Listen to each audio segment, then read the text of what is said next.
Assalamualaikum warahmatullahi wabarakatuh. Di sini kami dari kelompok 3 yang beranggotakan Novita Triwijayanti, Rifki Dewangga Karindra, Rosita Ayu Pradana, Silvi Adiar Mukaromah, Siti Asyatun, dan Fani Indah Tianurung. Mata kuliah Fisika Terapan dengan dosen pengampu Bapak Heru Edi Kuniawan, SPD MPD. Di sini kami akan mempresentasikan hasil diskusi kami mengenai alat magnetic resonance imaging atau MRI. Pemaparan pertama akan dijelaskan oleh Mbak Novita Triwijayanti. MRI adalah magnetic resonance imaging atau pencitraan resonansi magnetik, yaitu pemeriksaan yang memanfaatkan medan magnet dan energi gelombang radio untuk menampilkan gambar struktur dan organ dalam tubuh. MRI dapat memberikan gambaran struktur tubuh yang tidak bisa didapatkan pada tes lain, seperti rongsen, USG, atau CT scan.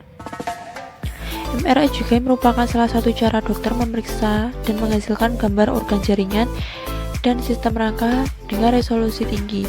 Hal itu nantinya dapat membantu dokter mendiagnosa berbagai masalah seputar kesehatan Anda. Pemeriksaan MRI juga dapat digunakan sebagai salah satu penentu langkah pengobatan dan mengevaluasi efektivitas terapi.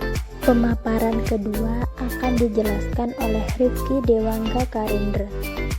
Pemeriksaan MRI bisa digunakan untuk memeriksa berbagai kondisi, antara lain yaitu 1. Kerusakan atau sumbatan pembuluh darah, 2. Penyakit jantung, 3. Kerusakan otak, 4. Kanker, 5. Infeksi tulang, 6. Kerusakan sendi, 7. Masalah saraf di leher, 8. Cedera sumsum tulang belakang, 9. Stroke, 10. Masalah mata, 11. Masalah telinga bagian dalam.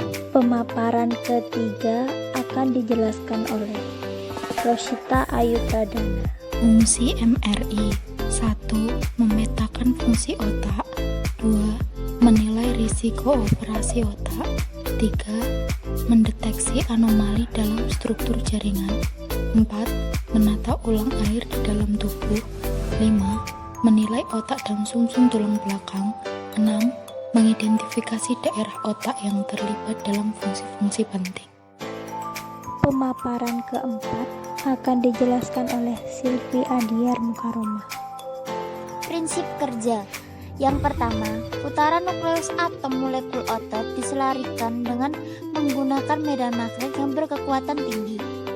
Kemudian, denyutan atau pulsa frekuensi radio dikenakan pada tingkat menegak kepada garis medan magnet agar sebagian nuklei hidrogen bertukar arah. Selepas itu, frekuensi radio akan dimatikan menyebabkan nuklei berganti pada konfigurasi awal. Ketika ini terjadi, tenaga frekuensi radio dibebaskan yang dapat ditemukan oleh gegelung yang mengelilingi pasien. Sinyal ini dicatat dan data yang dihasilkan diproses oleh komputer untuk menghasilkan gambar otot. Pemaparan kelima akan dijelaskan oleh Siti Asyatun. Adakah efek samping dari MRI yang membahayakan pasien? Yang pertama ada kelainan otak dan sumsum tulang belakang. Yang kedua ada tumor, kista, dan anomali lain di berbagai bagian tubuh. Yang ketiga ada screening kanker payudara untuk wanita yang menghadapi resiko tinggi kanker payudara. Yang keempat ada cedera atau kelainan sendi seperti punggung dan lutut. Yang kelima ada beberapa jenis masalah jantung. Pemaparan keenam atau yang terakhir akan dijelaskan oleh Fani Indah Tianurung. Kelebihan MRI.